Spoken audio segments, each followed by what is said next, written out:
donc Ram, et qui a créé aussi un collectif qui s'appelle Startup Africa Paris. Donc là, on est vraiment au cœur de la question de l'entrepreneuriat, et qui est aussi curatrice, notamment autour, enfin en tout cas un de vos thèmes de prédilection, c'est l'afrofuturisme.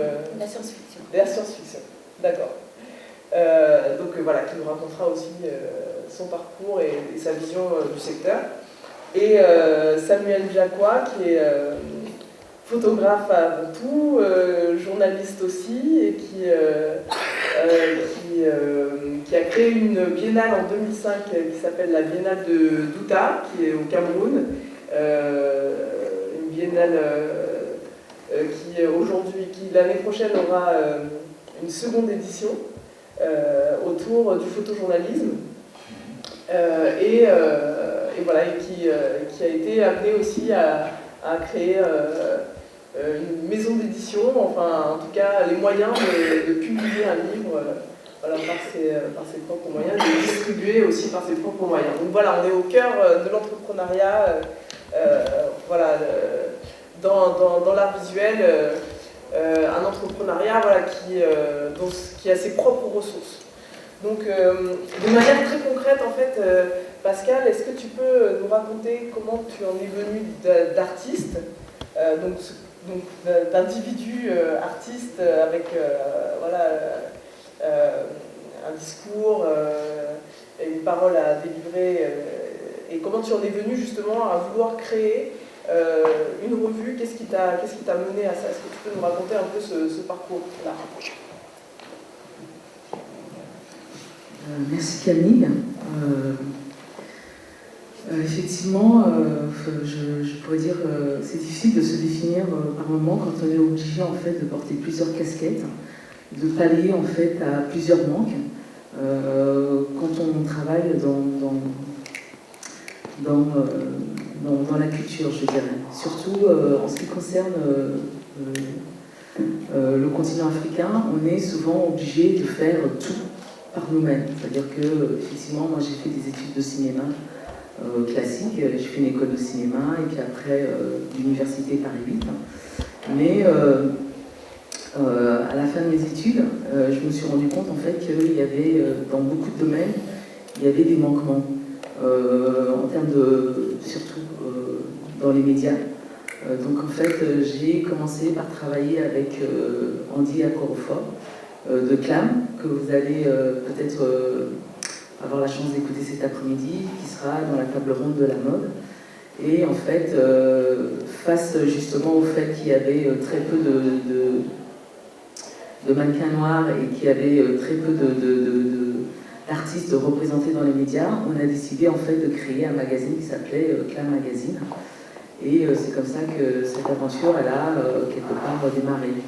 Et après, avec CLAM Magazine, j'ai quelque part travaillé en fait aussi avec Claude Bruninski, qui avait fait Trace Magazine, qui était plutôt un magazine lifestyle et musique, qui était aux États-Unis. Et donc, moi, j'ai toujours en fait quelque part été vraiment impliquée, malgré mon parcours de cinéaste, malgré que je suis cinéaste et que je fais des films. La production écrite était très importante pour moi, donc j'ai toujours été impliquée dans les revues et dans les magazines. Moi, effectivement, j'ai grandi, on parle ici spécifiquement des arts visuels. Moi, j'ai grandi avec Revue Noire. C'est comme ça, quelque part, que je me suis nourrie et quelque part, j'ai aussi appris à connaître le monde des arts visuels en Afrique. C'était la seule revue francophone qui, dans les années 80, commençait déjà à parler d'art contemporain en Afrique, ce qui était déjà pas évident, surtout en France, quand on disait que les Africains pouvaient faire de l'art contemporain et qu'on nous disait toujours, bah non, c'était soit de l'art traditionnel, soit de l'art brut. Mais Revue Noire fut une des premières revues à questionner, à mettre en lumière, à diffuser, à montrer, à faire découvrir des artistes, des jeunes artistes d'art contemporain africain qui aujourd'hui sont les stars. Des gens comme Barthélémy Togo, des gens comme Pascal Martin Taillou, etc. Moi, la première fois que j'ai entendu parler de ces artistes-là, c'était au travers Revue Noire. Et ce qui s'est passé, c'est que Revue Noire s'est arrêtée. Et pendant longtemps, il n'y avait pas de revue, en tout cas francophone, je parle, parce que sinon dans les autres pays, que ce soit en Afrique du Sud, au Nigeria, chez les anglophones, il y a beaucoup de revues d'art contemporain africain et la production critique très importante. Mais en ce qui concerne les pays francophones, il y avait rien. Et en même temps, il y avait un intérêt du marché de cette scène contemporaine. Il y avait de plus en plus d'artistes qui se développaient. Et il n'y avait pas de visibilité, il y avait très peu d'espace où ils pouvaient s'exprimer, où on pouvait en fait connaître, découvrir leurs travaux. C'est comme ça quelque part que est né Africada. Africada est né vraiment comme un acte politique. Quelque part, le fait, cette invisibilité de ces artistes qui étaient en train de produire aussi bien sur le territoire français que sur le continent africain, n'avait pas de visibilité. Africada est géré par un collectif d'artistes. On produit, effectivement, le cœur d'Africada, c'est la production critique, mais pas uniquement. Donc on s'est mis aussi à produire, à faire des expositions, à faire des symposiums. Et la revue est pensée vraiment comme un espace curatorial. Pourquoi un espace curatorial ? Puisqu'effectivement, on avait remarqué que sur les territoires français, il n'y avait pas en fait de lieu dédié pour que ces artistes puissent exposer.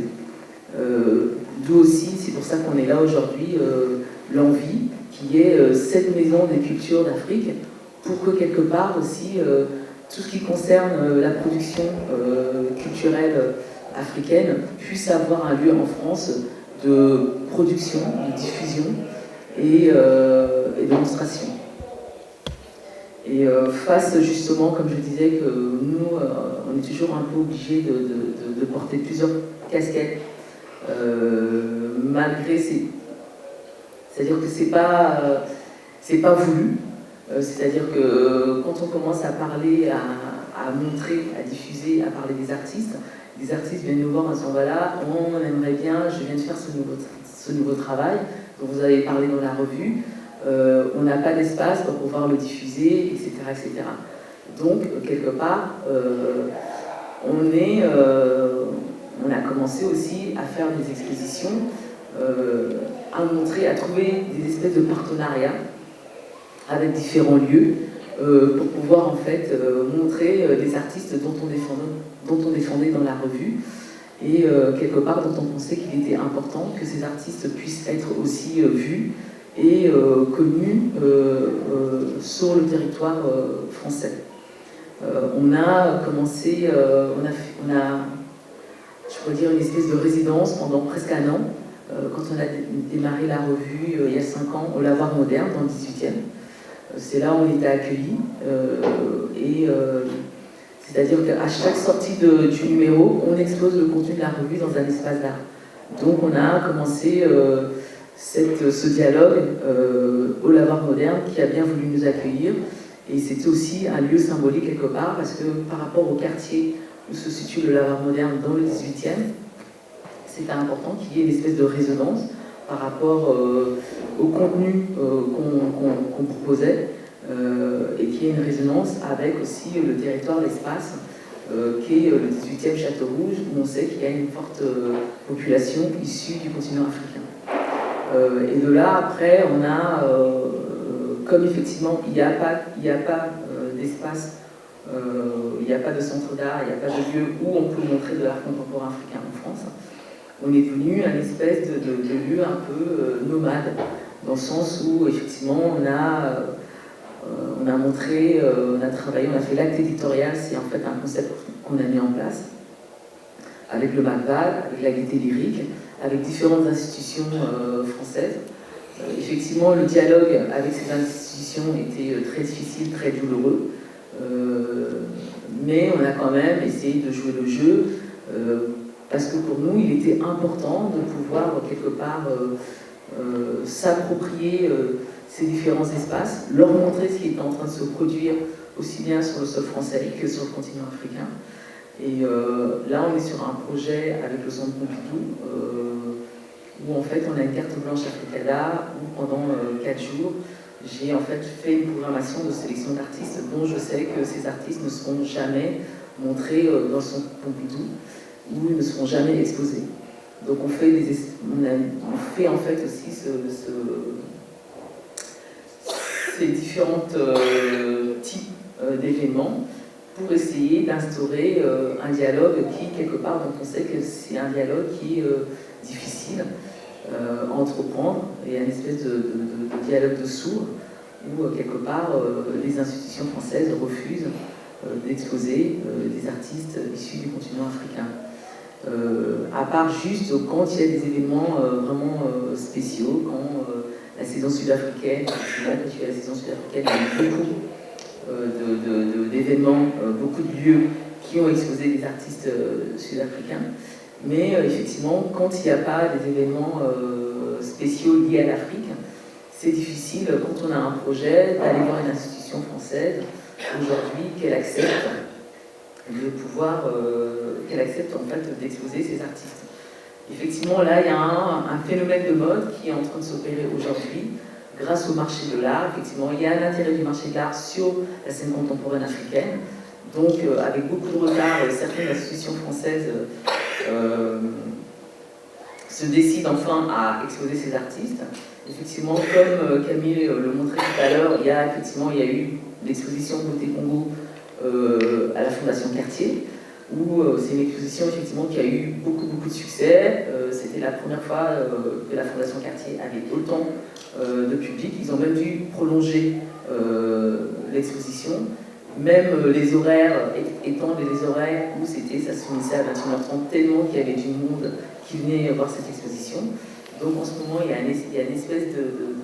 a une mode, grâce au marché, qui s'intéresse à la scène contemporaine africaine, où il y a des institutions aujourd'hui françaises qui veulent organiser des expositions sur l'art contemporain africain, mais une fois de plus, c'est sans les acteurs qui sont sur le terrain, qui connaissent cette scène-là. Il y a des curateurs africains qui existent, il y a des critiques d'art qui existent, il y a des historiens d'art qui existent, mais ces institutions, tous ces événements qui sont organisés autour de l'art contemporain africain, toutes ces expositions, se font malheureusement sans les acteurs issus du continent ou diasporiques. L'année prochaine, on va avoir une exposition à l'Institut du monde arabe sur l'art contemporain africain. Ça sera sans les curateurs africains.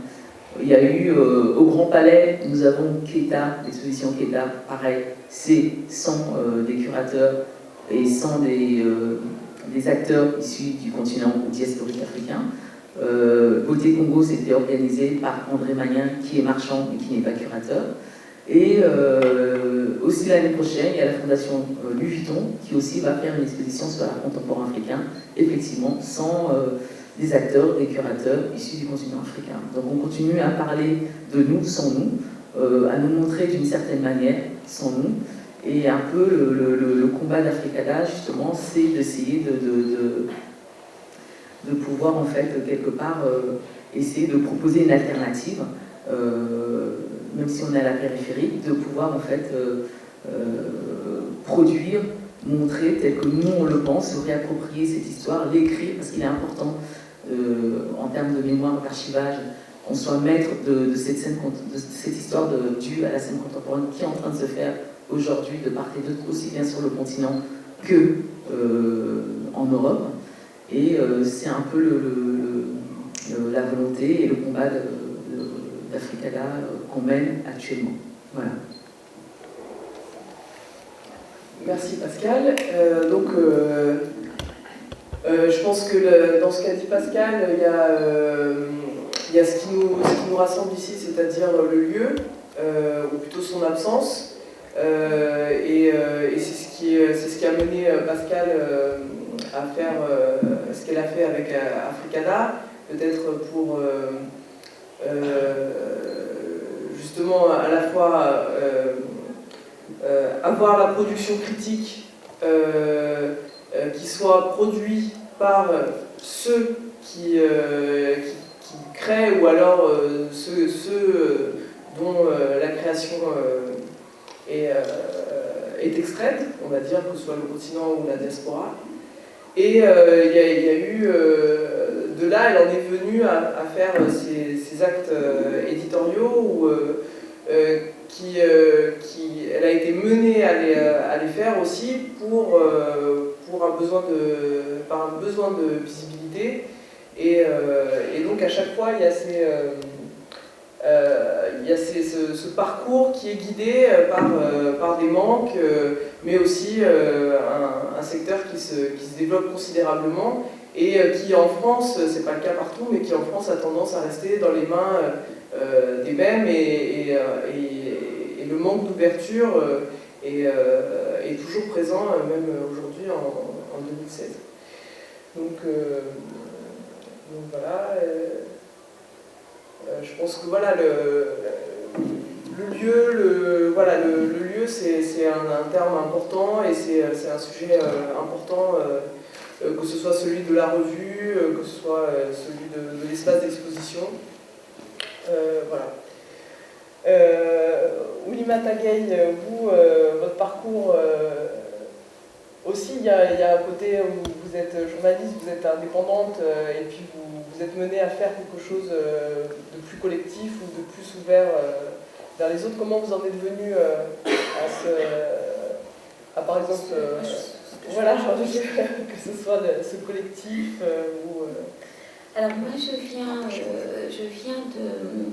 plutôt de l'équipe du Bateau Phare. Donc j'ai fait partie de l'équipe qui a fondé ce lieu, le Bateau Phare, donc à la fin des années 90, début des années 2000, avec cette idée de travailler sur les cultures urbaines, les pratiques artistiques qui étaient au croisement des technologies numériques,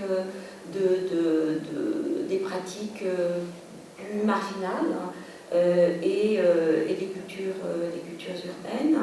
Donc dans le 13e arrondissement, je me suis occupée notamment avec l'équipe d'un festival qui s'appelait Bateau Phare Cherche, où on travaillait sur l'espace d'une ville et on se demandait comment les pratiques artistiques sont les pratiques artistiques contemporaines, hein, donc, ce qui m'intéresse, c'est les pratiques artistiques très contemporaines, comment les pratiques artistiques se développent dans un cadre de production plus ou moins contraignant, comment est-ce qu'elles s'en émancipent ou comment est-ce qu'elles font avec, et puis aussi qu'est-ce qu'elles disent de ces pratiques. Donc comment les pratiques artistiques peuvent nous aider à comprendre le contemporain, ce qui nous arrive, ce qui nous entoure, ce qui n'est pas encore inscrit dans l'analyse, la compréhension et l'histoire. Et donc ensuite, j'ai été co-commissaire d'un festival pendant plusieurs années, qui s'appelait Famous Carousel, qui était dans la continuité de ces pratiques donc du média art, de l'art multimédia, des pratiques électroniques, des cultures urbaines, toujours sur cette idée de comment les pratiques artistiques peuvent nous aider à comprendre le monde qui nous entoure et surtout les pratiques numériques, les cultures technologiques, comment les artistes s'en emparent, comment ils les détournent et comment ils nous donnent à lire la société dans laquelle on vit, avec justement ces usages des pratiques numériques qui ont pris de plus en plus de place. Donc ça c'est vraiment l'entrée, en fait, le cadre, le frame, le background qui m'intéresse. Depuis plusieurs années, je suis sénégalaise, donc j'ai toujours suivi ce qui se passait sur le continent africain. J'ai tenté au maximum de faire les biennales de Dakar, etc.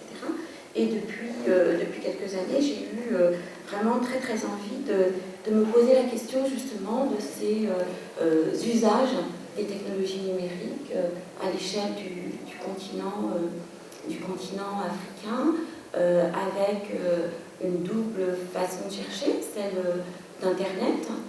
Qu'est-ce qui se passe sur Internet, qu'est-ce qu'il y a une visibilité sur Internet, et puis qu'est-ce qui se passe effectivement sur le continent, Je pense que les pratiques numériques, l'usage d'Internet a changé beaucoup de choses, a ouvert beaucoup d'espace dans tous les sens, à la fois comme accès, comme source d'information, comme source de médiatisation aussi, de visibilité, d'échange. Et je me suis intéressée à cet endroit où, d'abord, comment on s'approprie les usages des technologies numériques et qu'est-ce qu'elles permettent de faire ou de changer. On parlait tout à l'heure de l'industrie vidéo d'Hollywood. Moi, je trouve que c'est par exemple très intéressant peut-être d'analyser l'émergence de cette industrie vidéo à l'orée de l'usage des technologies numériques comme les webcams, comme les bancs de montage Adobe, qui ont permis de développer ce que la culture numérique aime beaucoup, qui s'appelle un artisanat. C'est-à-dire des toutes petites structures extrêmement flexibles, extrêmement adaptables, qui vont produire très vite, qui vont tenter de s'adapter très vite, avec une culture aussi, alors peut-être plus ou moins contrainte si on regarde Hollywood, qui s'est plus qualifiée en termes de piratage, mais on pourrait aussi utiliser, si on utilise le jargon de la culture numérique, de l'open source, de l'ouverture, donc des choses qui ne sont pas forcément signées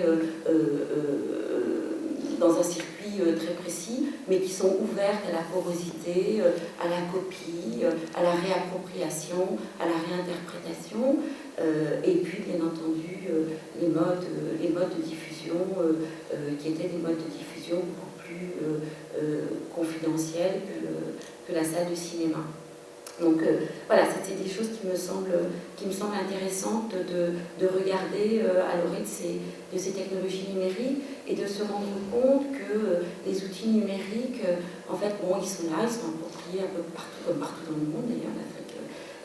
Si ça n'est pas un continent qui a produit vraiment la technologie numérique, s'en est emparé, a beaucoup étonné d'ailleurs, parce que moi je me souviens quand ça m'intéressait qu'on parlait de difficultés en disant ah là là c'est très compliqué, le taux de pénétration d'Internet est très faible, on ne va pas y arriver, on parlait de fossé numérique, c'était très compliqué, et puis tout d'un coup on s'est rendu compte que Internet passait massivement par les mobiles, et puis on s'est dit mais c'est incroyable. Et en fait, oui, aujourd'hui, le mobile est le mode d'usage des technologies numériques et on peut dire que le continent africain a été un de ces laboratoires en palliant à la difficulté qui était l'accès aux ordinateurs, qui était beaucoup plus cher, beaucoup plus compliqué, avec l'accès d'Internet beaucoup plus privatisé. Donc il y a ce terrain-là qui est le terrain des usages des technologies numériques qui est intéressant d'explorer. Aussi parce que, si je reprends, mais c'est sûr que dans la salle, et Pascal est beaucoup plus habilité que moi à en parler, mais si je reprends cette question de l'émergence d'une industrie vidéo au Nigeria comme Hollywood, ce que je trouve aussi très intéressant, c'est qu'on s'est rendu compte que ces acteurs culturels, ces médiateurs, avaient leurs propres histoires à raconter et qu'en fait c'était, je parle, voilà, vous allez sûrement me corriger, mais peut-être qu'on avait eu le sentiment jusqu'à présent qu'il n'y avait peut-être pas d'espace comme ça d'expression aussi massif que celui de la vidéo et là encore je pense que ça a permis un peu de rabattre des idées reçues. Dernière petite point qui m'intéresse, j'ai corrigé en parlant quand vous m'avez présenté comme intéressé par l'afrofuturisme. Moi je m'intéresse plus spécifiquement à la science-fiction africaine. Je fais la différence parce que je pense que les artistes, les écrivains, les designers qui s'emparent aujourd'hui de cette esthétique sur le continent africain ne revendiquent pas de filiation à ce mouvement afrofuturiste, donc conceptualisé sous ce terme au milieu des années 90, et qui fait référence donc à des pratiques d'artistes, d'intellectuels, d'écrivains comme Sun Ra, comme Octavia Butler, Ralph Ellison, etc.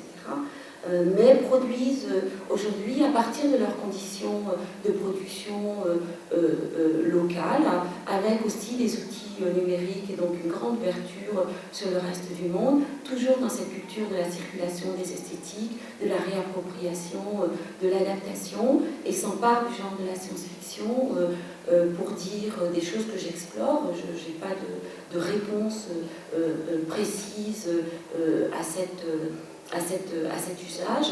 J'ai juste le sentiment qu'il est là, qu'il est de plus en plus présent, qu'il répond peut-être à des intérêts, à des demandes, à des attentes de notre époque, et parce que c'est un formidable réservoir d'imaginaire qui fait peut-être le lien entre les usages des technologies numériques, des cultures populaires, et peut-être cette idée que ces acteurs ont le sentiment aujourd'hui qu'ils doivent s'emparer de la question du futur. Et qu'est-ce que c'est qu'aujourd'hui le futur à Dakar, à Mamobi, à Johannesburg ou à Lagos, et qu'ils ont envie de l'explorer à partir de leur environnement, avec les outils dont ils disposent, et avec l'ambition de développer cet imaginaire. Et peut-être que la science-fiction est le mode d'expression qui leur correspond le mieux. Voilà, ça me semble être un vaste champ de recherche que je trouve très intéressant. Et voilà, je travaille actuellement sur cette question-là avec la DTP.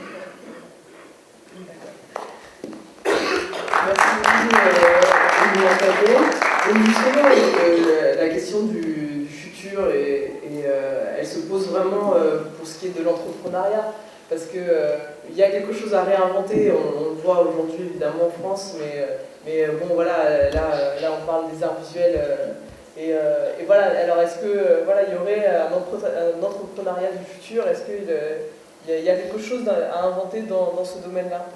Alors oui, ce que je voudrais rajouter, que je trouve effectivement vraiment très très intéressant, si on veut vraiment il y a un dynamisme, il y a vraiment des choses que je trouve qui sont difficiles. Pascal l'a dit, je pense que c'est vrai que c'est difficile d'entreprendre. Bon, je pense que c'est toujours et partout très très difficile d'entreprendre. C'est encore plus peut-être difficile d'entreprendre à partir de ce que l'on a considéré quand même pendant longtemps comme les marges. Mais effectivement, je pense que si on regarde l'actualité, peut-être nous donne vraiment plein de raisons de contrecarrer cet a priori, de contrecarrer ces descriptions ou ces préjugés qui ont été faits sur la production artistique, culturelle venue du continent, même si c'est vrai, on peut s'inscrire dans une longue tradition, la Revue Noire vous l'a prouvé, dans une longue tradition de contrecarrer les idées reçues. J'ai cofondé avec trois autres personnes, donc Pierrick Chabi, qui entrepreneur culturel, qui aurait sûrement plus sa place ici que moi, qui vient lui de l'ingénieur, qui est béninois, qui est ingénieur informatique et qui travaille justement sur cette question des arts visuels et de comment on crée des outils numériques à destination, à usage, à partir de l'Afrique, du continent africain, qui a créé Wakatoon, Antoine Van den Broek qui a créé un espace de coworking qui s'appelle Mutinerie à Paris, et Gwenaël Prié qui est acteur du développement. J'ai créé un collectif qui s'appelle Startup Africa Paris parce que justement on s'est rendu compte qu'il y avait énormément d'acteurs aujourd'hui qui se servaient des technologies et des usages des technologies numériques et qui faisaient le pont entre créer pour l'Afrique à partir du continent européen ou en Afrique et qui avaient envie de ces espaces d'échange. Et on a, outre des rencontres qu'on fait plus ou moins régulièrement sur des thématiques très précises, on a créé quelque chose de très simple qui est une page Facebook.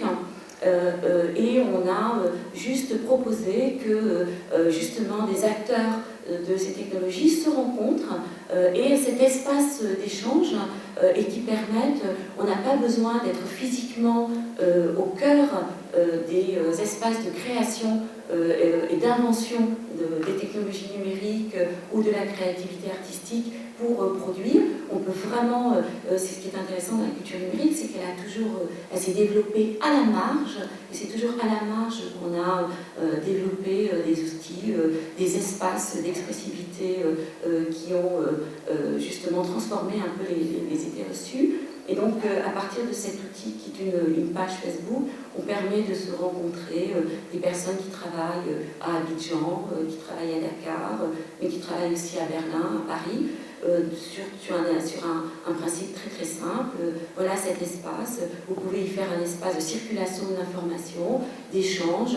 Un acteur culturel peut nous dire bonjour, je vais à Johannesburg, je travaille sur la réalité virtuelle, quels sont les acteurs qui sont sur place et que vous me conseillez de rencontrer, ou je vais au Burkina Faso, je travaille dans l'innovation technologique, quels sont les start-up, les écoles d'ingénieurs, les acteurs culturels que je pourrais rencontrer.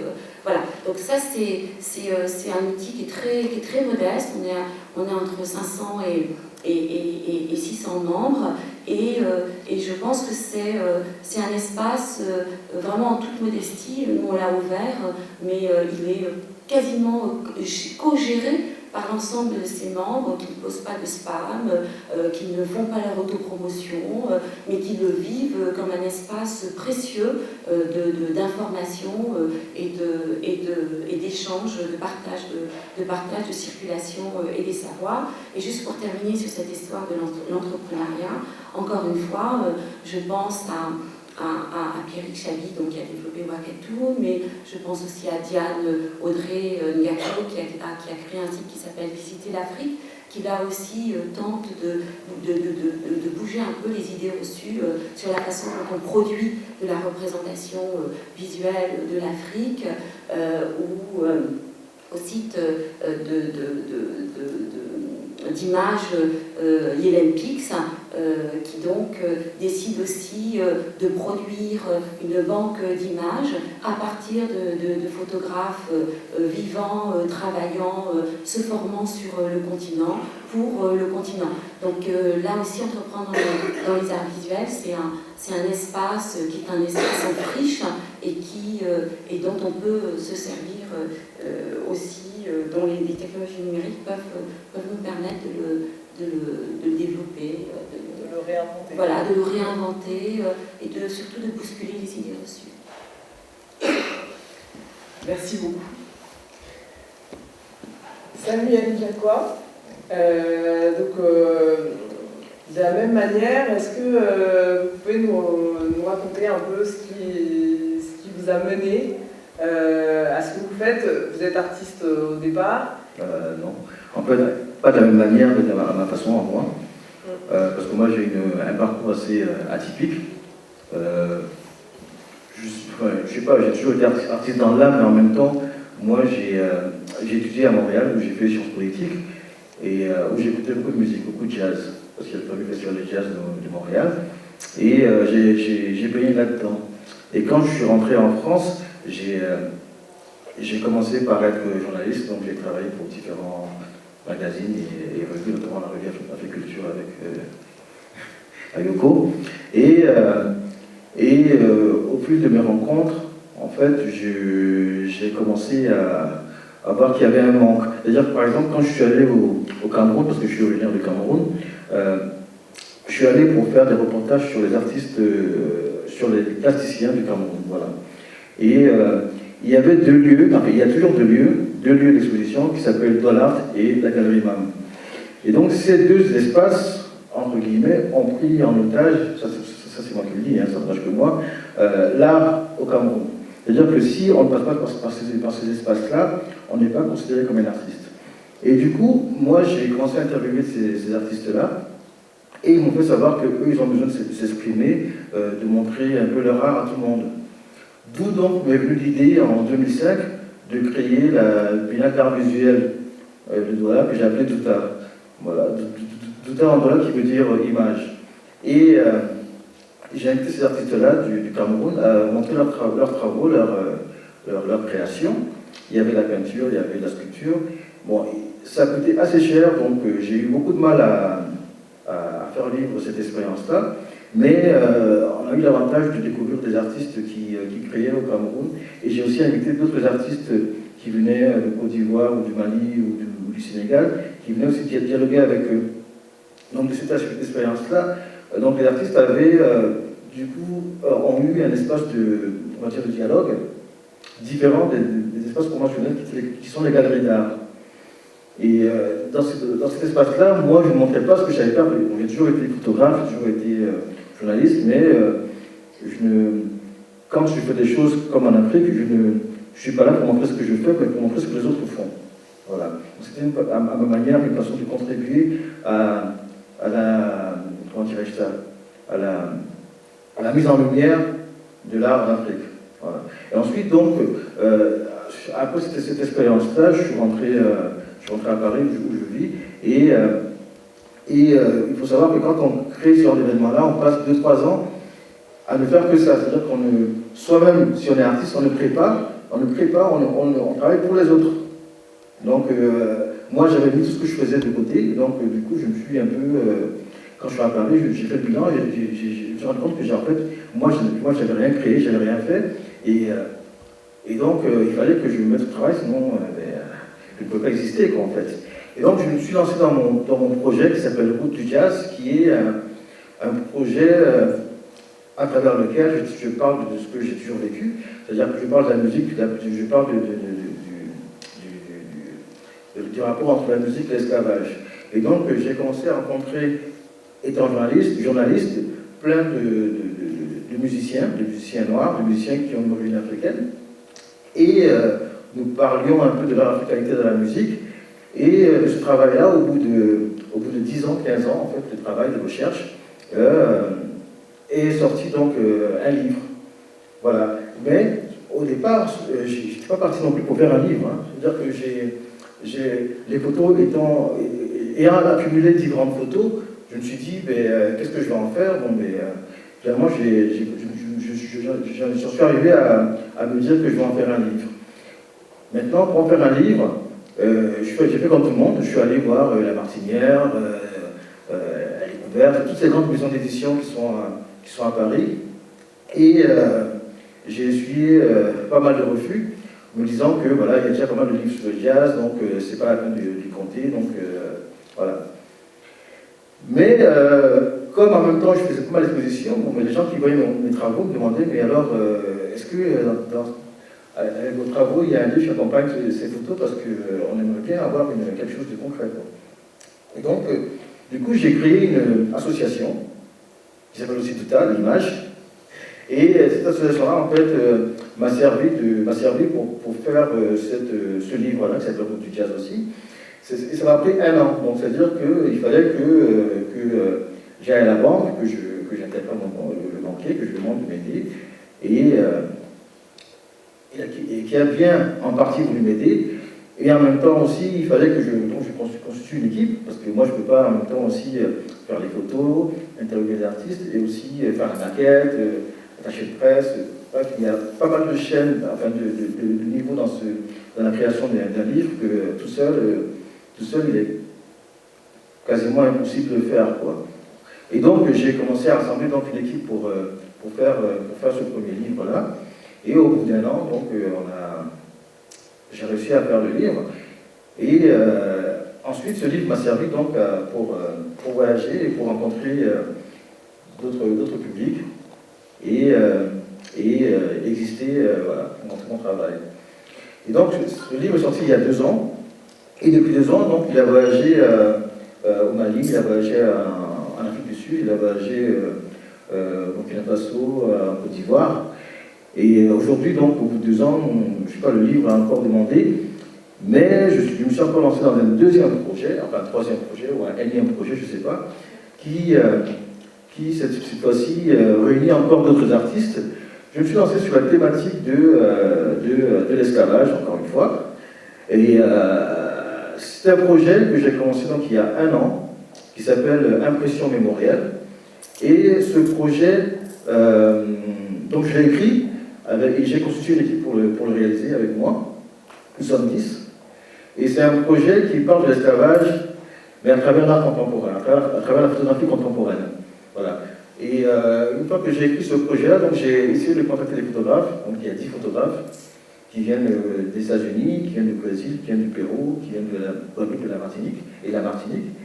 Et le projet, je voulais le montrer à différents endroits, encore une fois. Mais je me suis dit que cette fois-ci, je ne vais pas commencer par des petits endroits, je vais commencer plus haut. Donc j'ai envoyé le projet au Musée de l'Homme, et qui a dit oui. Donc le projet finalement va se monter l'année prochaine, du 10 mai au 10 juillet 2017, au Musée de l'Homme. Et donc nous travaillons ardemment là-dessus. Donc j'ai moi-même curaté les photographes, je travaille sur un catalogue, sur un site internet, bref, et puis aussi il y a une équipe qui travaille aussi sur différents domaines du projet. Quoi. Voilà, donc le parcours, moi je suis pas très long.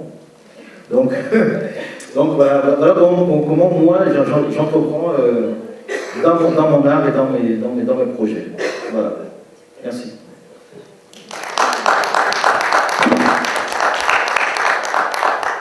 Donc c'est un peu en essuyant les plâtres que finalement grand bien vous en avez. En même temps, c'est en forgeant qu'on devient forgeron, quoi. Voilà. En fait. Voilà, hein. Et puis j'avais pas trop le choix, hein, dire, comme les esclaves, en fait, quand on cherche la liberté, ben, on se bat. Voilà. C'est l'entrepreneuriat, la définition. Voilà, oui, ben, c'est la recherche de la liberté, on ne peut pas tout l'entrepreneuriat, pour moi. Hein. Et justement, quand on parle de livres, Pascal a créé récemment le premier African Art Book Fair, et donc tu as été au contact de tous ces éditeurs qui sont justement des acteurs dans les arts visuels.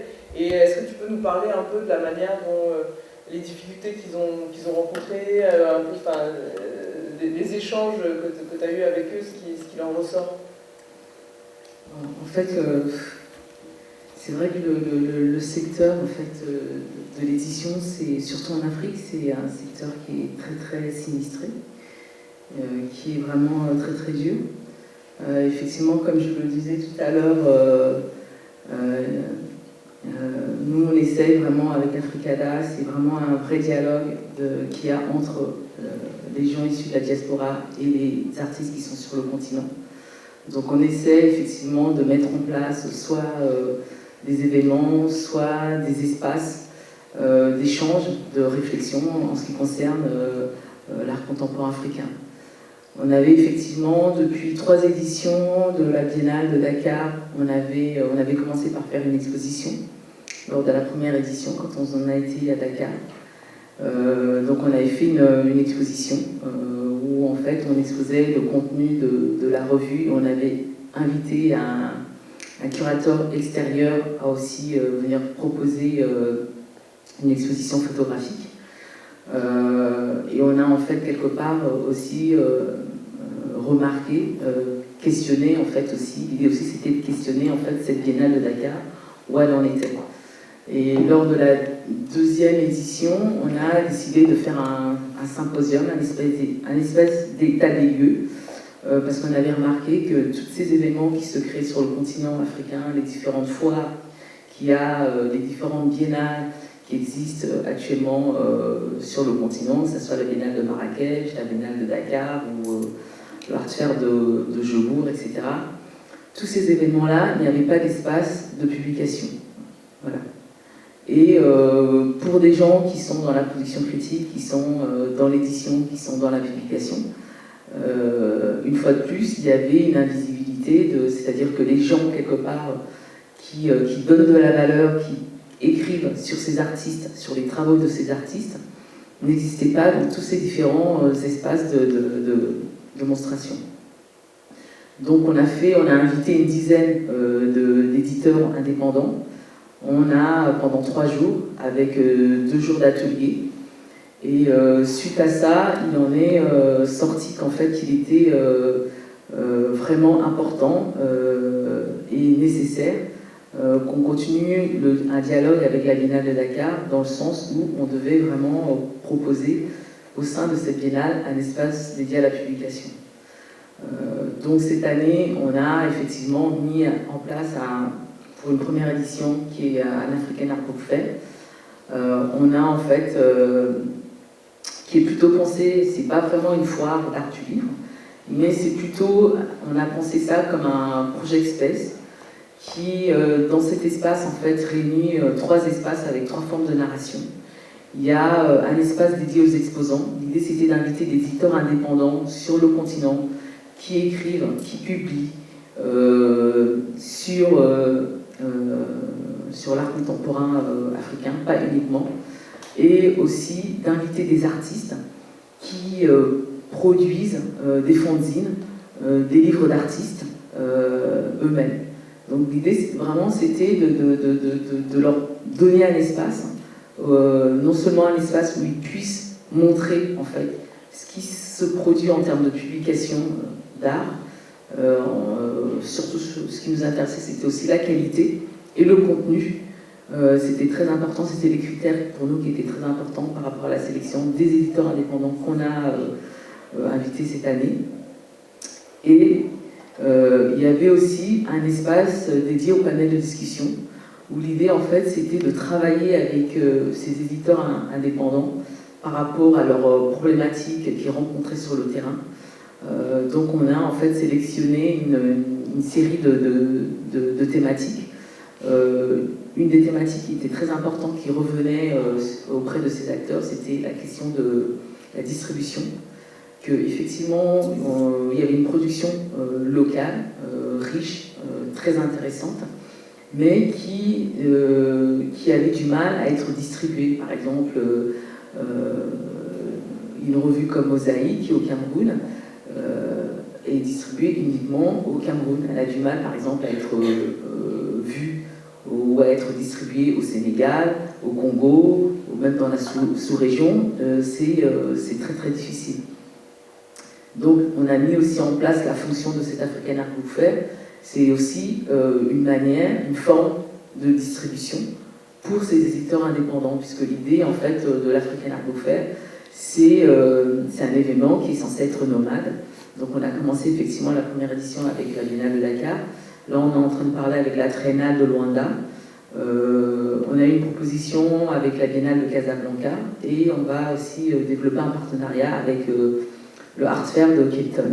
Donc il y a aussi tout un problème lié aussi, qui est important aussi, donc comment faire dialoguer des éditeurs francophones, lusophones, anglophones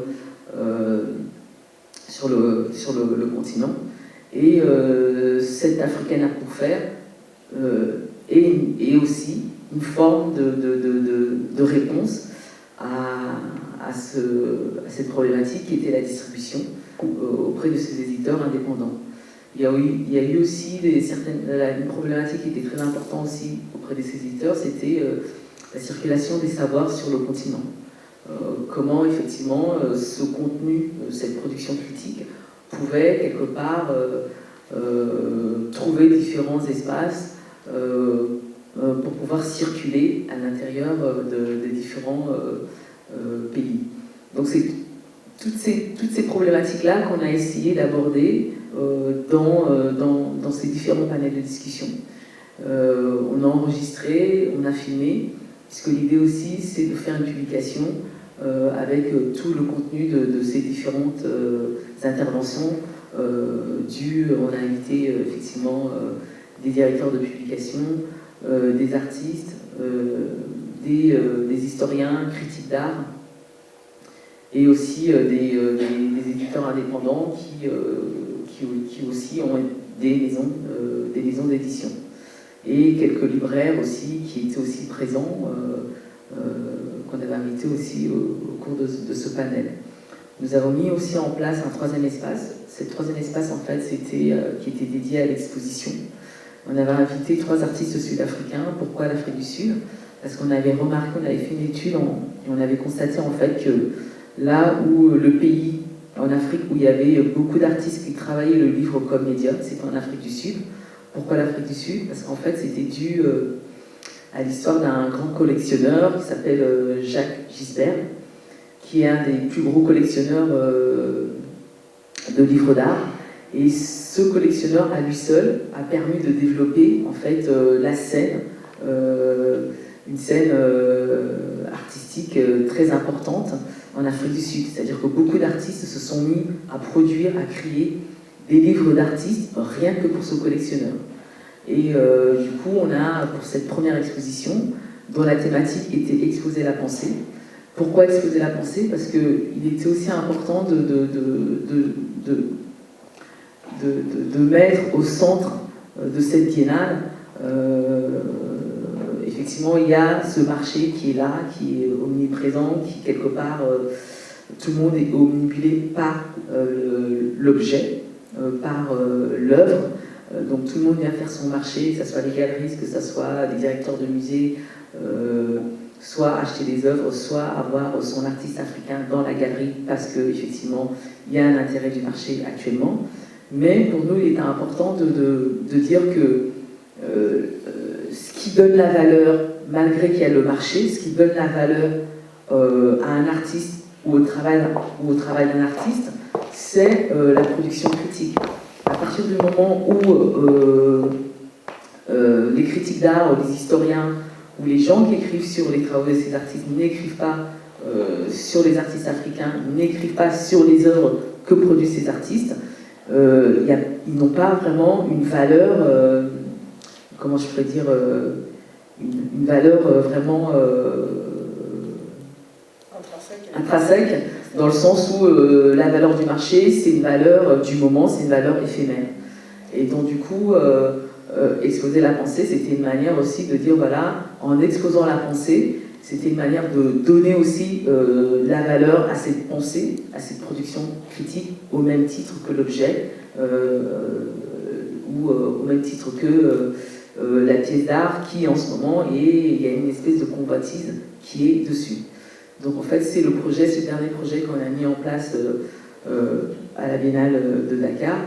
Et on a aussi dialogué, puisqu'on était dans le off, on a dialogué en fait avec le secrétaire général de la Biennale, où suite au succès qu'a rencontré cet African Art Book Fair, il s'est rendu compte aussi de l'importance qu'il y avait un intérêt sur la production critique, sur les publications, et donc du coup, normalement, lors de la prochaine Biennale de Dakar, il y aura effectivement un espace dans le IN dédié à la publication et à la production critique. Voilà. Et maintenant, je voudrais savoir un peu, avoir une sorte de perspective justement concernant l'entrepreneuriat dans les arts visuels. Oulimata Gueye, est-ce que en 10 ans, vous avez vu le secteur, le tissu entrepreneurial évoluer, changer? Est-ce qu'il y a eu des évolutions marquantes pour vous dans ce secteur-là? Oui, je mentionne les outils numériques. Ça me semble vraiment l'endroit qui montre qu'il y a beaucoup de... On est vraiment dans une période où beaucoup de choses se reconfigurent. Je parlais tout à l'heure de Startup Africa Paris, mais surtout des gens qui la font, c'est-à-dire ces entrepreneurs qui travaillent justement, qui se définissent comme des entrepreneurs, comme des startups. Donc les choses bougent. Quoi dire par rapport à ça?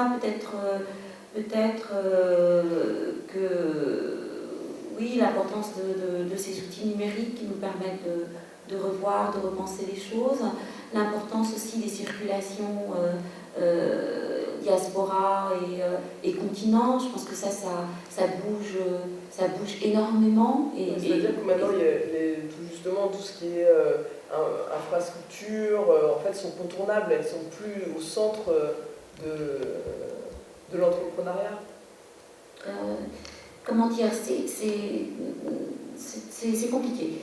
Moi, je pense qu'il y a énormément d'opportunités aujourd'hui. Je pense que, prenons par exemple le domaine des startups, peut-être en Afrique, on sent que quand on parle avec les entrepreneurs, pas forcément que culturels, mais les entrepreneurs qui sont en Afrique dans ce domaine, qui donc bénéficient de cette éducation aux outils numériques, de ces outils numériques pour justement développer des projets d'entrepreneuriat. Beaucoup se plaignent par exemple de la formation. Et beaucoup disent voilà, il y a un grand problème de formation, donc on ne peut pas non plus dire que tout est résolu à partir des outils numériques. Je pense qu'on est comme ça à un moment où il y a de nouveau des ouvertures. Comme je dis, je pense qu'elles sont aussi beaucoup liées à la question des circulations. Et peut-être qu'il faut se demander effectivement aujourd'hui de quoi on a besoin, par exemple. Je pense qu'on a besoin effectivement de mieux connaître ces outils, pour mieux les exploiter, pour mieux s'en servir. Je pense qu'on continue d'avoir besoin de circulation. On a besoin d'échanges. On a vraiment besoin d'espaces d'échange qui soient sur le net, qui soient physiques, que ce soit des structures sur le continent qui viennent ici et inversement. On a aussi besoin de comprendre, de connaître la diaspora qui est ici, qui entreprend. On a besoin d'espace de visibilité aussi. On a parlé vraiment énormément de projets. Il y a énormément de projets. Donc il faut pouvoir leur donner une visibilité, leur donner les moyens de se développer, leur donner les moyens d'arriver à maturation, d'échanger donc, de partager aussi, de partager les savoirs, de partager les formations, de bourses d'échange. Voilà, on a besoin d'outils, on a besoin de se rencontrer, on a besoin aussi peut-être de s'épauler. Voilà, je me dis qu'on a peut-être je pense qu'il y a énormément d'initiatives, il y a énormément de projets qui se développent.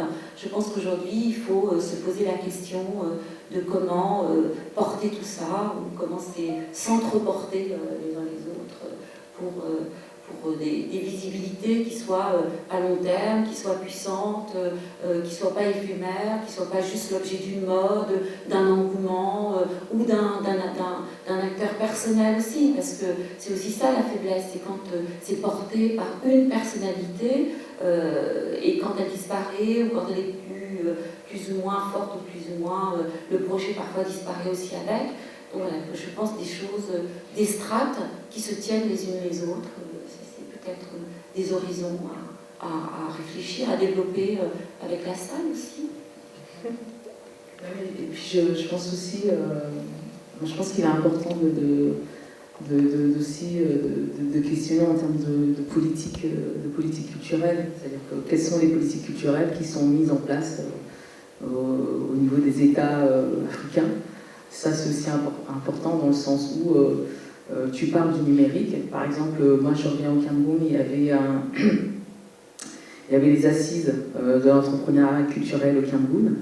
Et j'ai demandé en fait aux gens du ministère de la Culture et à différents ministères qui étaient présents, quelle était la politique mise en place pour les startups, pour l'entrepreneuriat dans les arts numériques, dans le numérique.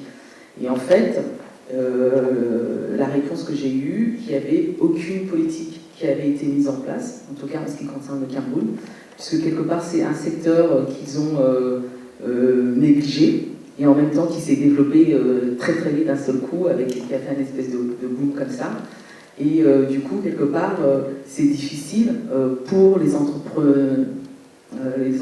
entrepreneurs de ce secteur qui sont dans le numérique. Comment dans un pays tu peux essayer de te développer une industrie du numérique quand il n'y a pas les outils politiques économiques qui sont mis en place par l'État dans lequel tu te situes. Oui, ça c'est sûr que on peut pas faire fi. Voilà, on va faire fi de l'absence d'infrastructures qui ne dépendent pas d'acteurs privés, mais qui sont à l'échelle publique. Tout à fait. Mais je pense que c'est parallèle.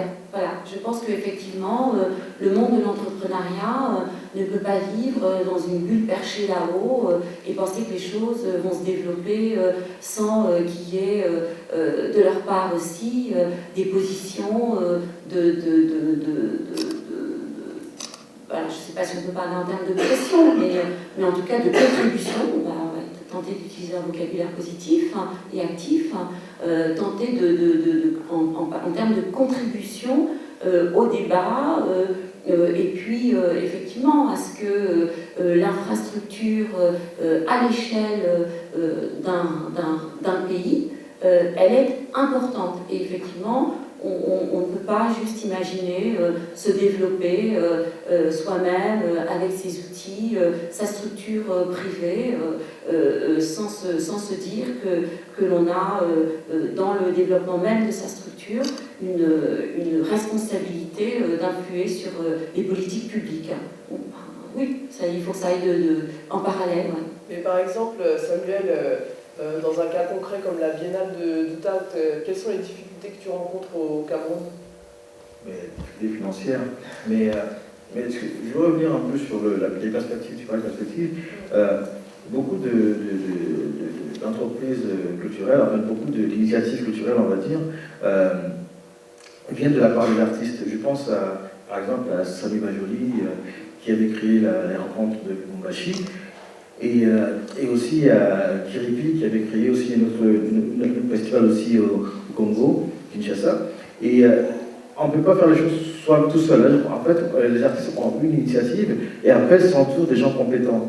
C'est-à-dire que, et après, maintenant, évidemment, dans ces différents pays africains, évidemment que l'État ne peut rien faire, mais on se tourne souvent vers des mécènes. Il y a des mécènes en Afrique. On se tourne souvent vers dans le secteur privé, il y a beaucoup d'entreprises qui produisent, non pas qui produisent, mais qui vendent des choses en Afrique, des entreprises françaises, des entreprises américaines, des entreprises belges, et qui en retour doivent, on va dire, soutenir des projets culturels. Et donc, beaucoup d'artistes aujourd'hui sont soutenus par des entreprises. Voilà. Et moi, à mon niveau, au Cameroun, j'ai souvent fait appel à Orange, à MTN, qui est une compagnie de téléphonie sud-africaine, qui a d'ailleurs une fondation aussi au Cameroun. Et ces entreprises-là soutiennent l'art contemporain en Afrique. Enfin. Pascal, Mais c'est-à-dire qu'il y a quand même une volonté, donc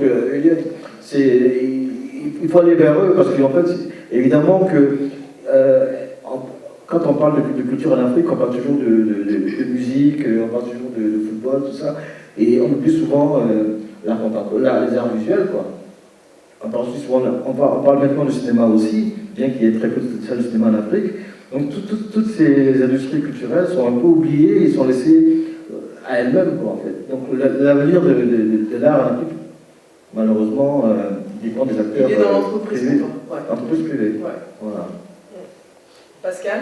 Moi, je suis pas trop d'accord avec Samuel, dans le sens où s'il faut compter sur Orange, MTN et tous ces grands groupes, on est mal parti. On est vraiment mal parti. C'est-à-dire que si on parle d'entreprise culturelle, il faut qu'on fonctionne, il faut que nous-mêmes, qui sommes entrepreneurs, nous devons fonctionner comme une entreprise. C'est-à-dire que j'ai un projet, je pense que ce projet quelque part, il va aussi rapporter sur le plan économique, et c'est ça qui va me permettre d'être indépendant. Parce que quelque part, par exemple, si on prend par exemple Orange, que tu vois par exemple... Je sais qu'on n'est pas ce Cameroun qui cause la bière, par exemple, le pays où on consomme... On consomme le plus de bière, ça, en litres, ça c'est en tonnes même, je dirais. Par exemple, la politique d'Orange, en disant voilà, nous finançons que de la musique. Tu vois. Non, c'est ce qu'ils font actuellement. Ils ne financent pas les arts visuels. Tu vois, c'est-à-dire que la politique d'Orange, là, c'est en Afrique, tous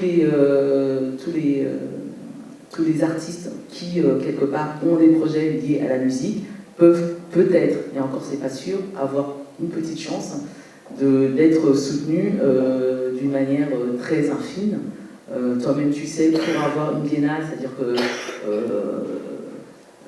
combien, en termes de financement, concrètement, ces entreprises donnent à une biennale, à un festival, à une foire, pour que tu puisses quelque part pouvoir produire ton événement. C'est vraiment, je pourrais dire, 0,00, je sais pas, 5% par rapport à ton budget global. Donc, quelque part... C'est pour ça qu'il faut en avoir plusieurs.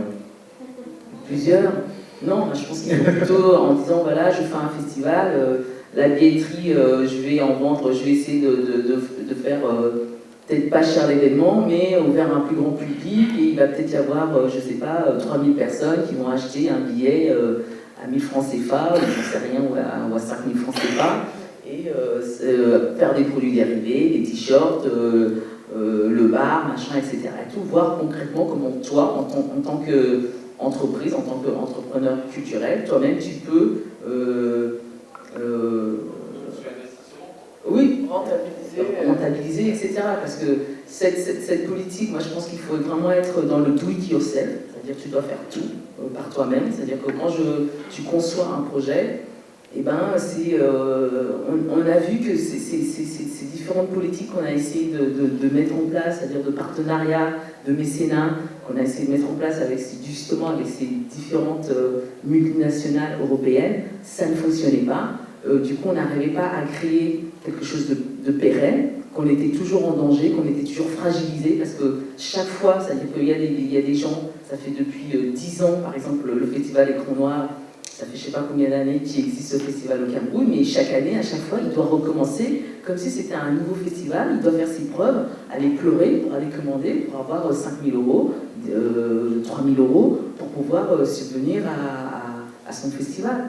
Tu vois, moi je pense qu'il faut repenser aussi nos politiques culturelles, repenser la manière d'entreprendre sur le continent et même en Europe, pour pouvoir quelque part s'émanciper en fait de tout ça, parce qu'on sait qu'effectivement la problématique, ce qui nous concerne nous, c'est pas la production, c'est pas le contenu, parce que du contenu on en a, de qualité, etc. Mais on en est toujours, on revient toujours au même point, c'est en termes de financement, où on a toujours l'impression, c'est-à-dire de tout le temps recommencer, faire ses preuves comme si on était des jeunes entrepreneurs, alors que ça fait 15 ans qu'on est, dans ça. Y a-t-il des questions? Oui? Ouais, si je peux me permettre, c'est aussi pour ça qu'on... Micro. Pour le son, c'est vrai.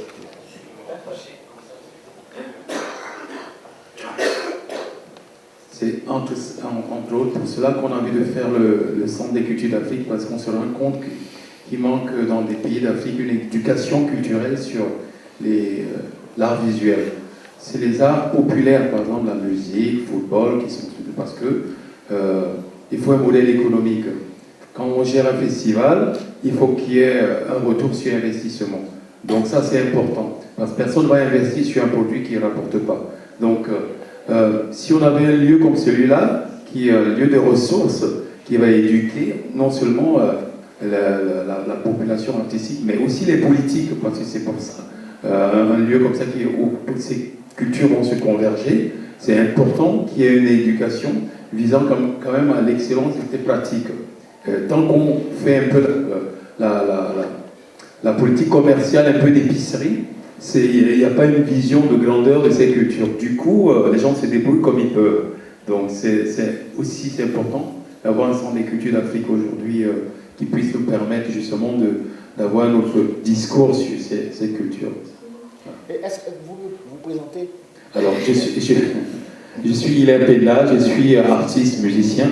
Et je suis aussi à l'initiative de ce projet de la création du Centre des Cultures.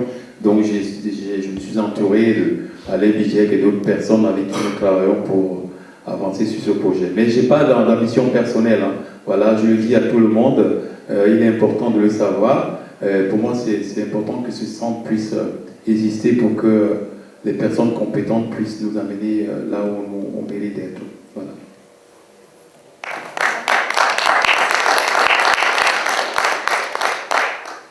Mata, tu veux dire quelque chose? Oui, comme ça, une idée sur cette question, des besoins, je pense qu'effectivement, Pascal parlait du politique, je crois qu'il y a un besoin vraiment d'exigence, d'infrastructure, l'éducation, on en a parlé, et aussi, effectivement, je pense à autre chose, qu'il y a pas mal de grands artistes qui récemment se sont trouvés face à ces questions qui étaient d'une certaine précarité sociale dans le terme de la santé, par exemple. Je pense aussi qu'il y a des questions comme ça qu'il faut soulever, des systèmes de protection, de statut, qui permettent aussi aux acteurs culturels, aux artistes, aux entrepreneurs culturels, d'avoir une certaine sécurité sociale. Voilà, ça c'est aussi un grand chantier qui est préoccupant. Certains artistes se sont trouvés dans des conditions de santé très compliquées ces derniers temps, et ça c'est par exemple inadmissible.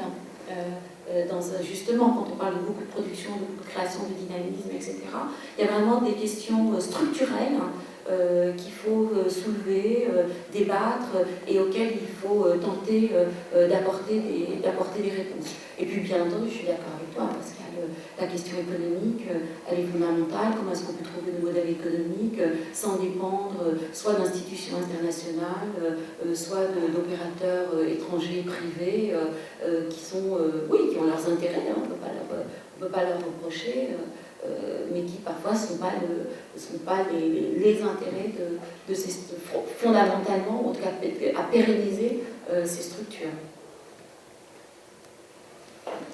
Y a-t-il d'autres questions concernant ce sujet? Oui, bonjour.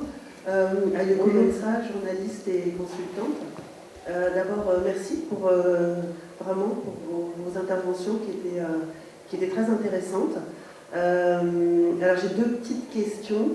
La première, c'est donc vous entreprenez, vous avez aussi développé une expertise, chacun dans vos domaines, qui est, on va dire, relativement, il semble assez peu reconnu.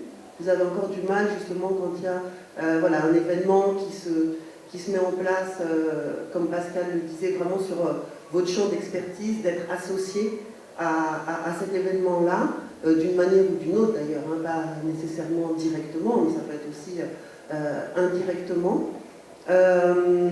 On est aussi dans un pays où effectivement le ministère de la Culture et les politiques culturelles jouent un fort rôle. Est-ce que vous êtes en lien avec le ministère de la Culture d'une manière ou d'une autre pour essayer de faire valoir en fait votre expertise et voir en quoi le ministère pourrait appuyer une certaine reconnaissance ou ces problématiques déjà, j'allais dire, dans ce dialogue entre vous, acteurs culturels, et ministère de la Culture, ici en France. Et puis, ma deuxième question, qui est un peu provocante, mais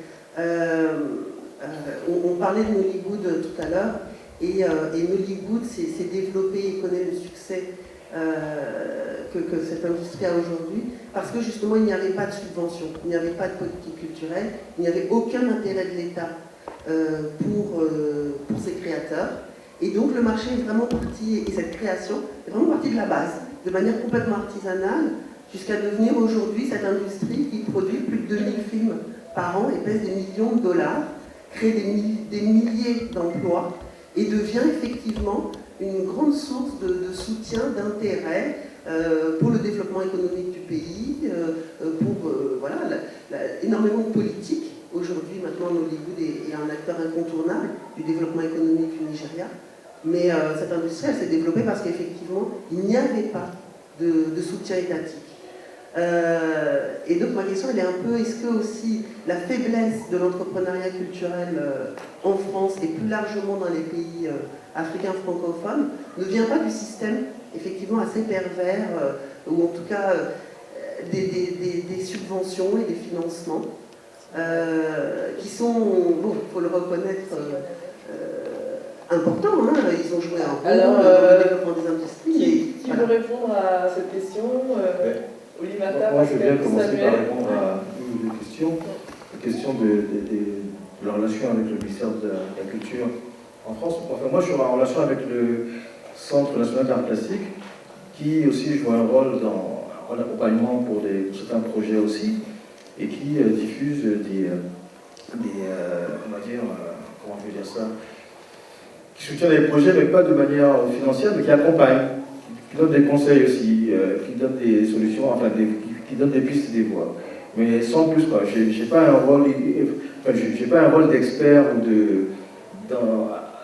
je ne suis pas soutenu comme un expert en art plastique, en fait. Et donc, moi, je la sollicite pour des conseils, en fait. Voilà. Tout ce que je peux dire. Puis après, maintenant, c'était pas la question sur Les subventions sont-elles finalement un frein à l'entrepreneuriat? Avec l'exemple de Nollywood qui... Tout dépend de l'entreprise culturelle. C'est-à-dire que, par exemple, Pascal parlait tout à l'heure, justement, tu parlais de cinéma, elle parlait de l'écran noir. L'écran noir, par exemple, a pris l'habitude au Cameroun de vivre que les subventions des ONG, de l'Institut de la francophonie, et tout ça, quoi. Donc, en fait, leur politique n'est pas une politique d'indépendance par rapport à ces institutions-là, c'est plutôt une politique de survie, on va dire. Voilà, mais c'est vrai qu'aujourd'hui, le but de chaque entreprise culturelle est de vivre, d'être indépendante. Maintenant, après, il faudrait aussi qu'il y ait une organisation à travers l'État qui permette d'être plus indépendant, quoi. Moi, Nous, en tout cas, en ce qui nous concerne, nous, on n'a pas vraiment de dialogue avec le ministère de la Culture, on n'en a pas du tout. Et de toute façon, je pense que ça ne s'intéresse pas. Mais par contre, on dialogue avec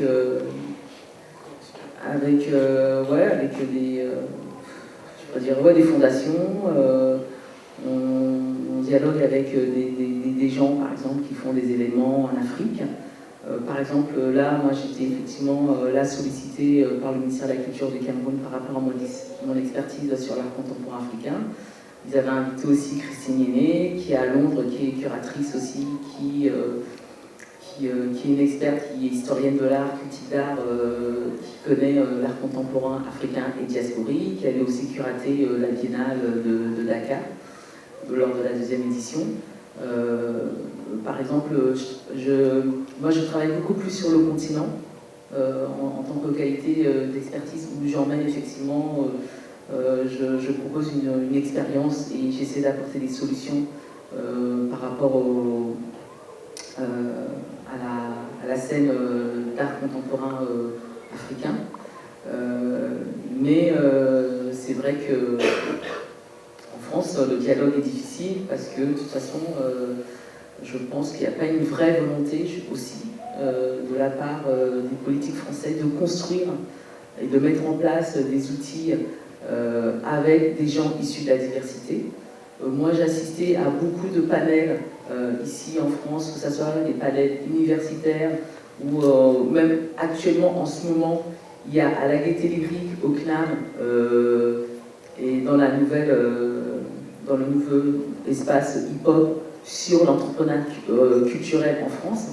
Moi, je me suis inscrite et j'ai préféré venir aujourd'hui, mais ça fait depuis 3 jours que ça a commencé. Et j'ai regardé un peu les intervenants qui intervenaient. Il n'y avait pas des gens issus de la diversité. Et je pense même que ce mot-là, on aurait dû le faire chez eux, parce que quelque part, c'est là où il y a tout le monde est là. C'est-à-dire que moi, j'ai reçu une invitation, puisque je me suis inscrite en tant qu'entrepreneur par rapport aux arts visuels. J'ai reçu une invitation ce matin, il y avait un espèce de déjeuner avec les différents entrepreneurs de la culture en France. Et quand j'ai regardé sur la liste des gens qui étaient présents, invités, il n'y avait pas du tout d'entrepreneurs ou d'entreprises culturelles issues, appartenant à des gens issus de la diversité. Donc une fois de plus, on est ici en train de débattre entre nous, sur des problématiques qui nous passionnent et qui nous intéressent. Mais ce qui sera intéressant, c'est effectivement comment on peut justement dialoguer avec le ministère de la Culture, parce que cette initiative qui se passe actuellement, c'est une initiative du ministère de la Culture. Mais la personne qui était là, qui était responsable de la diversité, je ne pense pas que cette problématique a été soulevée, inclus pour inviter ou faire même une table ronde sur qu'est-ce que c'est qu'entreprendre en étant dans la diversité. Donc, par exemple, les tables rondes qui se font sur les arts visuels, eh ben, on nous invite à venir en tant que sujet pour aller écouter des gens qui partent en Afrique pendant 3 mois, qui font 3 biennales et qui deviennent expertes en France et qui parlent à notre place. Donc c'est un peu comme ça que ça se passe ici, en tout cas en France. Donc effectivement, je travaille beaucoup plus en Afrique qu'ici en France en ce qui concerne l'expertise que j'ai sur l'art contemporain africain. Et pourtant, on en a besoin parce que dans la plupart des musées ici en France, moi je vois par exemple avec le Centre Pompidou avec lequel on travaille actuellement, il n'y a personne dans l'administration, dans les conservateurs, personne qui est expert en art contemporain africain. Que ça soit au musée d'art moderne, etc., etc. Mais par contre, à la tête, on a fait un projet, il y avait 6 curateurs experts en art contemporain africain. Donc la problématique, elle est aussi, en termes de représentativité, elle est aussi à questionner. En ce qui concerne Nollywood, par rapport au fait que c'est une industrie qui s'est développée sans l'État, moi quand je parlais de faire appel à l'État et que l'État était important pour construire les politiques culturelles au niveau de chaque État africain, c'était plutôt par rapport aux lois. Tu vois, par exemple, quand par exemple j'ai interpellé un des représentants du ministère de l'économie au Cameroun, j'ai dit comment on peut, c'est-à-dire par exemple ici en France, il y a une politique qui est mise en place pour aider le secteur des startups, etc., pour les accompagner aussi bien d'une manière locale qu'à l'international. C'est-à-dire qu'on peut mettre en place des lois qui, quelque part, ne demandent pas forcément, nécessitent pas forcément de l'argent, mais qui peuvent aider à développer, à se professionnaliser, à exister à l'international et à exister d'une manière locale. Mais c'est simplement des lois que nos gouvernements doivent mettre en place pour vraiment, quelque part, permettre et accompagner en fait ces différents entrepreneurs. Au Cameroun, par exemple, le ministère de la Culture, ils n'ont pas fait de topologie sur l'entrepreneuriat culturel camerounais. Donc on ne sait pas dans ce secteur-là, en termes d'entreprise, d'entrepreneuriat, est-ce que c'est sous forme associative, est-ce que ce sont des associations, combien d'associations il y a qui existent, ou bien sous forme d'entreprise, combien d'entreprises il y a, etc. Et tout. Tous ces outils-là, c'est-à-dire qu'ils sont juste des outils, par exemple, de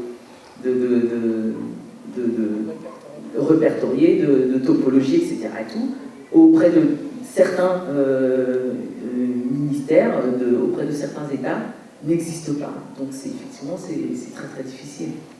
Mais en France, il y a quand même des entreprises qui sont peut-être pas à la dimension de Nollywood, mais quand on voit, par exemple, le rappeur Booba qui lance sa radio au calme et bientôt sa télévision, il y a des canaux aussi qui sont utilisés, qui sont totalement indépendants et qui contournent complètement tout type justement d'infrastructure, ou même quand on pense à Dawala et son label Watibé, qu'il a monté de manière totalement indépendante et qui aujourd'hui est celui qui vend le plus de disques en France. Justement, est-ce que c'était pour contourner quelque chose, une non-reconnaissance, qui sont arrivés à monter de leurs propres mains des entreprises qui sont qui sont florissantes, ou est-ce que bon, c'est dans l'air du temps, je ne sais pas si c'est lié à des difficultés qu'ils ont rencontrées qui ont fait qu'ils sont rentrés dans l'indépendance, on va dire, et que ça leur a réussi. Et aujourd'hui, c'est vrai que de plus en plus, justement, la radio FM ne représente plus ce qu'elle représentait avant, la télévision, Canal+, c'est plus une référence, on est complètement dans une autre configuration où, justement, l'entrepreneuriat indépendant a sa place. Bon, là, tu parles de musique, mais je vais peut-être revenir sur il y a des formes qui sont récentes, là, qui sont nées, comme 1,54, quand même, qui a été une initiative aussi privée, qui a quand même eu un certain succès. Et il y a aussi, à Paris, il y aura aussi ACA, qui va aussi naître d'une initiative aussi privée. Donc, je pense que, en termes d'exemple aussi, il y a quand même des initiatives qui sont aussi porteurs de messages aussi. Ouais. Oulimata, tu veux dire un mot? L'intervention d'Alain, s'il a un micro. Oui, en fait, c'était pour dire qu'on avait un petit peu débordé. C'est vrai que c'est très très intéressant. Peut-être Oulimata, si tu as un mot pour conclure, et puis ensuite Alain, tu conclus. Oui, juste en 2 mots, merci pour la question. Personnellement, moi, je suis pas en manque de reconnaissance, je ne suis pas du tout. Après, je pense qu'il y a eu certains événements dernièrement, ne serait-ce que si on pense à Exhibit B et ce que ça a provoqué, qui effectivement sont assez symptomatiques d'un besoin, d'une demande, d'une attente, des échelles beaucoup plus collectives, de représentation et d'espace d'écoute, d'entente et de présence dans le paysage culturel français. Donc je pense qu'il y a une vraie question autour de cette question de la reconnaissance. Ça c'est une première chose. Ensuite, pour ce qui est de Nollywood, donc effectivement je crois qu'on peut vraiment saluer ça et ce que ça veut dire derrière. En même temps, on parle de paysage culturel. Donc qui parle de paysage culturel ne peut pas parler d'une certaine forme d'arbre, tout simplement. On a besoin de la diversité, on a besoin d'institutions qui sont aussi financées par de l'argent public pour ne pas répondre qu'aux attentes des privés et d'ambitions privées. L'école, la santé, dans le domaine culturel, artistique, des entrepreneurs culturels, c'est important, et c'est peut-être important que ça reste public, que ça reste aux mains de collèges hétérogènes qui vont défendre vraiment les intérêts de la globalité, que ça ne soit pas confisqué par quelques structures qui ont les moyens économiques ou qui vont trouver à partir de leur action une puissance économique. Et puis pour terminer sur Nollywood, qu'il faut absolument saluer, il faut aussi dire que Nollywood c'est un espace de compétition féroce, très dur. Très dur. Et est-ce que c'est aussi ça qu'on veut comme modèle unique de développement de l'entreprise culturelle ?